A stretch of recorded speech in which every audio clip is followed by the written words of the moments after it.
जय गुरुदेव, जय हो बाबा नीप करोली महाराज की जय।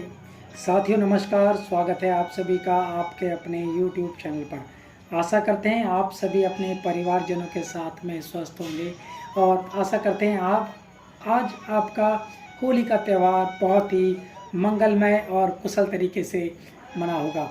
इसी कामना के साथ में बढ़ते हैं आज महाराज जी का एक ऐसा चमत्कारिक प्रसंग जहाँ पर महाराज जी ने एक वृद्ध व्यक्ति को लोटा दिया और उस लोटे में क्या होता है, बने रहिएगा हमारे साथ में इस प्रसंग के लास्ट तक, ताकि आपको महाराज जी के जो चमत्कारिक प्रसंग है, महाराज जी की जो चमत्कारिक लीलाएं हैं, वह आपको समझ में आ सकें और आप उनका लाभ स्वतः ही ले सकें।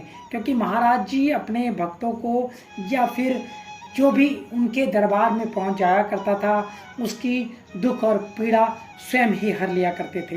तो यह जो बात है हल्द्वानी स्थित देवी ऑयल्स मिल की है, जहां पर बाबा जी महाराज अपने भक्तों से घिरे हुए थे और वहां पर वह एक तख्त के ऊपर विराजमान थे। इसी बीच में होता क्या है कि एक नाटे कद का कृष्णकाय वृद्ध व्यक्ति कांपते देह के साथ में बाबा जी के समक्ष आ जाता है। जैसे ही वह बाबा जी के समक्ष, यानी कि बाबा जी तो समझ जाते हैं यह आ गया है, वह बाबा जी के दरवाजे के सामने आ जाता है। तो बाबा जी कुछ भक्तों को कहते हैं, इस वृद्ध को यहाँ पर लेके आओ। अब जो भक्त होते हैं वह उस वृद्ध को लेने पहुँचते हैं और जब वह वृद्ध बाबा जी के तख्त के पास आ जाता है तो बाबा जी उसको अपने तख्त के बगल में बैठा लेते हैं। बाबा जी महाराज उस वृद्ध से कुछ पूछें इससे पहले ही वह वृद्ध कहता है, कुछ खाने को नहीं है मेरे पास। बाबा जी उससे कहते हैं, कुछ खाने को नहीं है तेरे पास। बाबा जी ने उसे, जैसे वृद्ध ने कहा कुछ खाने को नहीं है, इसी तरह महाराज जी ने उससे पूछा, कुछ खाने को नहीं है तेरे पास। उस वृद्ध व्यक्ति ने अपनी कमज़ोर गर्दन हिला दी और फिर महाराज जी ने कहा, कहाँ है तेरा लोटा। यानी कि महाराज जी जान गए थे इस वृद्ध के पास में एक लोटा है। जैसा कि हमने आपको बताया, महाराज जी ने उसे लोटा दिया।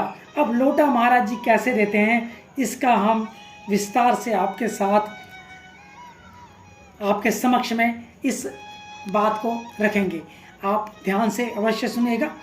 वृद्ध ने अपनी पोटली से पीतल का एक छोटा सा लोटा निकाला और निकालकर महाराज जी की तरफ बढ़ा दिया। महाराज जी ने लोटे का मुंह अपनी हथेली से ढकते हुए लोटा अपनी ओर ले लिया और फिर उसी तरह उस वृद्ध को लौटाते हुए वह लोटा वापस दे दिया। और महाराज जी ने साथ साथ यह भी कहा, इसे ऐसे ही ले जा, देखना मत और ना ही किसी को दिखाना, घर जाकर ही देखना। वह वृद्ध भूख प्यास से तड़प रहा था, परंतु बाबा जी का आदेश माना और वह वृद्ध उस लोटे को ढककर अपने घर ले आया। अब मित्रों होता क्या है, एक दिन बीता, 2 दिन बीता, 3 दिन बीते।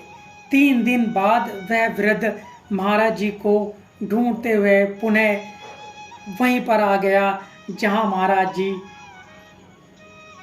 विराजमान थे।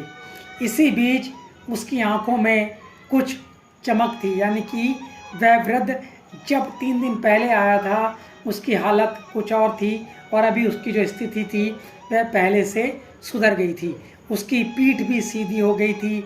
आते ही वह महाराज जी के चरणों में लिपट गया और महाराज जी का गुणगान करने लगा, कहने लगा, अरे बाबा तू तो भगवान है, तेरे चरणों में तो लक्ष्मी लौटती है।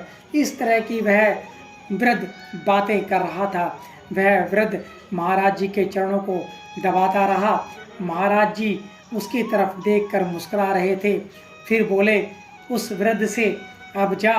वृद्ध बाहर जाने लगा तो महाराज जी ने लोगों को उसके साथ जाने से मना कर दिया, क्योंकि कुछ लोग इच्छुक थे जानने के कि ऐसा क्या हुआ जो 3 दिन के अंदर ही इस व्रत के अंदर इतनी चमक आ गई। और महाराज जी ने पुरंदा को उसे बाहर तक छोड़ आने के लिए कहा, क्योंकि पुरंदा महाराज जी के अनन्य अनन्य भक्तों में से एक भक्त रह चुके हैं। अब जब पुरंदा और वह वृद्ध बाहर जा रहे थे तो पुरंदा ने कहा, उस वृद्ध से पूछा, क्या हुआ उस रोज बताओ।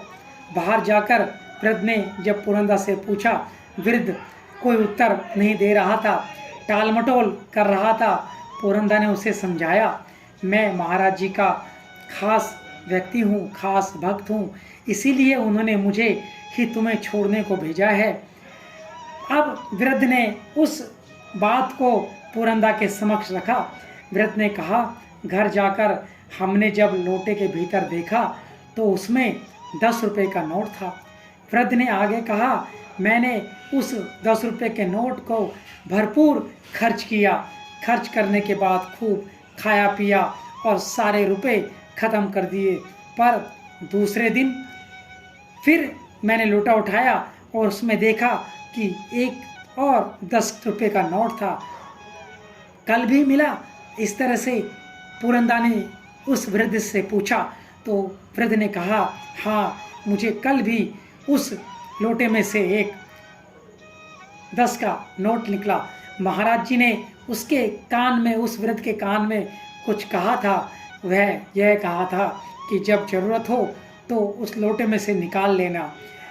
यह लगभग चौथे 5वें दशक की बात है, यानी कि 1940-50 की बात है। उस समय 10 रुपये का जो मूल्य होता था वह बहुत ही अत्यधिक हुआ करता था। तो महाराज जी के इस तरह के चमत्कार अपने जीवन में वह करते आए हैं और आज भी इस तरह के चमत्कार साक्षात महाराज जी के भक्तों के साथ में होते रहते हैं। तो आज का प्रसंग आशा करते हैं आपको अत्यंत ही पसंद आया होगा। अब मिलेंगे अगले प्रसंग में, तब तक के लिए आप सभी का बहुत बहुत धन्यवाद। जय गुरुदेव, जय हो बाबा नीप करौली महाराज, जय उत्तराखंड। और आप सभी का धन्यवाद धन्यवाद धन्यवाद।